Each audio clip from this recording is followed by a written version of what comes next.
साथियों NEET 2024 n t ने बनाया और ऐसे हालात हुए कि 720 नंबर लाने वाले कई स्टूडेंट्स हो गए।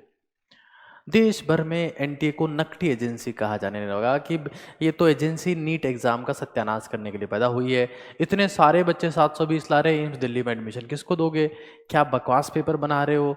किरकिरी हुई एनटीए की। एनटीए रुक जाओ, रुको जरा, ठहरो। 25 में उन्होंने ये हालात पैदा कर दिए कि अब बोल के बताओ तुम ले क्या कोई है माइकल लाल जिसके 720 है?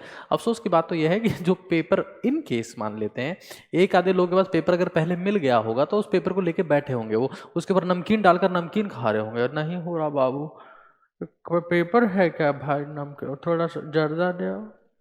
नहीं हो रहा भाई, ये पेपर है क्या ये? तो अब देखो इस केस में क्या होता है। एक वक्त जब कट ऑफ शूट अप कर गया था, अब की बार कट ऑफ शूट डाउन यानी शट डाउन होने वाला है। दोनों ही केस सर्वाइवल के लिए नहीं है। This is not the ideal case और चीजें हमेशा सर्वाइवल ऑफ द फिटेस्ट के मोड पर जाती है। तो जो 2026 की मैं बात कर रहा हूं वो ना बहुत ऊपर जाएगा ना बहुत नीचे आएगा, वो यहां आकर टिक जाएगा। यानी पेपर मॉडरेट लेवल का होगा। अब उन स्टूडेंट्स का शायद कहीं ना कहीं जमाना चला जाएगा जो पार्शियल ड्रॉप लिया करते थे, क्योंकि आपको डेडिकेटेडली तैयारी करनी पड़ेगी इस एग्जाम के लिए। 2024-23 के आसपास पार्शियल ड्रॉपर्स बहुत बढ़ गए थे कि कुछ नहीं करना, मॉक टेस्ट देने, मॉक टेस्ट देने, मॉक टेस्ट देने, पीवाईक्यूज करने, पीवाईक्यूज करने। अब मॉडरेट होगा तो मैं कह सकता हूं कि आप 2016 का पेपर फेज 1 का ले सकते हो, 21 का पेपर ले सकते हो। इन्हीं के आसपास का जो है वो पेपर लेवल घूमेगा। देखो हमको एक्सट्रीमिस्ट नहीं बन जाना है कि 2025 तो बहुत टफ आया था, 26 भी ऐसा ही होगा। आप एक एक चैप्टर में एक एक महीना लगा रहे हैं, ना आप कोर्स कर पाएंगे, ना आप रिवीजन कर पाएंगे, ना आपको कॉन्फिडेंस आएगा और एट द एंड आप तैयारी को छोड़ देंगे। हमें स्टैंडर्ड तैयारी रखनी है, यानी कि नीट को कंसिडर करना है। अब आपको पता है नीट 2016 के फेज 2 में पेपर कैसा आया था?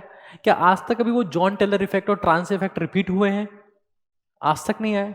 ऐसा होता है और आप देखेंगे कि नीट 2025 के भी जो सवाल फिजिक्स के पूछे गए हैं वो कभी वापस रिपीट ही नहीं होंगे और पेपर इस स्टैंडर्ड पर आकर सेट होगा। आप कैसे बता रहे हैं ये सब? मैं 2011 में एमबीबीएस किया हूँ और 10-12 सालों से लगातार ऑब्जर्व कर रहा हूँ। हजारों बच्चों को मैंने ऑफलाइन ऑनलाइन में सिलेक्शन करवाया है। शुरुआत मैंने अपनी सिस्टर से ही की थी, तो मैं ये चीज़ बता रहा हूँ। 2014 से उन्होंने एमबीबीएस किया, मेरे ही कॉलेज से एमबीबीएस किया, तो मैं ये बता रहा हूँ कि अब मॉडरेट की तरफ शिफ्ट हो जाएगा। एक्सट्रीम टफ नहीं होगा, एक्सट्रीम इजी नहीं होगा। सीरियस लोग जो तैयारी करेंगे उनका सिलेक्शन होगा, क्योंकि यहाँ पर भी एनटी की किरकिरी हुई है और यहाँ पर भी किरकिरी हुई है, इसमें रत्ती बराबर का संदेह नहीं है। और जब हम तैयारी करने की बात करते हैं तो हम बड़े होर्डिंग्स, एडवर्टाइजमेंट्स, अखबार, न्यूज़पेपर जिसके ऐड चल रहे हो उस पर ज़्यादा भरोसा कर लेते हैं।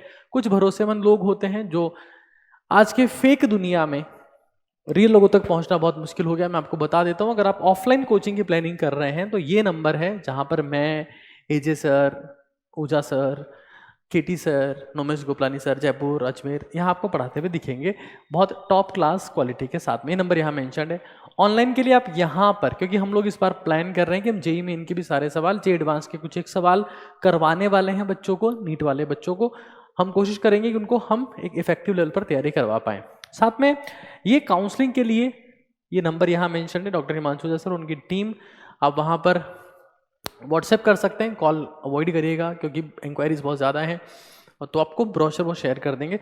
अगर आपका प्लान है कि नहीं हम तैयारी से ऊब चुके हैं तो ये फ्लाइट मोड में जाने का एक रास्ता है जिससे आप जा सकते हैं भारत से दूर और बाहर से एमबीबीएस कर सकते हैं। लेकिन हम लोगों ने दलाली शून्य कर दी, यानी कि जब लोग बाहर से एमबीबीएस के नाम पर 40 लाख, 45 लाख, 50 लाख तक ले लेते हैं, हम 25 लाख में रहना खाना पड़ना सब करवाते हैं। फर्स्ट ईयर एमबीबीएस से ही डिसाइड हो जाता है। फर्स्ट ईयर एमबीबीएस में 5 लाख के आसपास की फीस होती है, जबकि आप किसी और एजेंट के थ्रू जाते हैं 10-10 लाख रुपये चार्ज कर रहे होते हैं, क्योंकि उनको पहले खुद की दलाली से मतलब होता है। और ये हमारे देश के भ्रष्ट सिस्टम की खासियत है कि वो यहाँ नहीं वहाँ पर भी भ्रष्टाचार कर रहा होता है। तो सच्चे लोगों से जुड़े, अच्छे लोगों से जुड़े, आपको फायदा होगा। हम कोशिश करते हैं कि हम हर एक बच्चे का भला कर पाएं। ये फिलहाल नीट 2026 का मैंने आपको बहुत क्लियरली बता दिया है कि भाई पेपर विल बी मॉडरेट।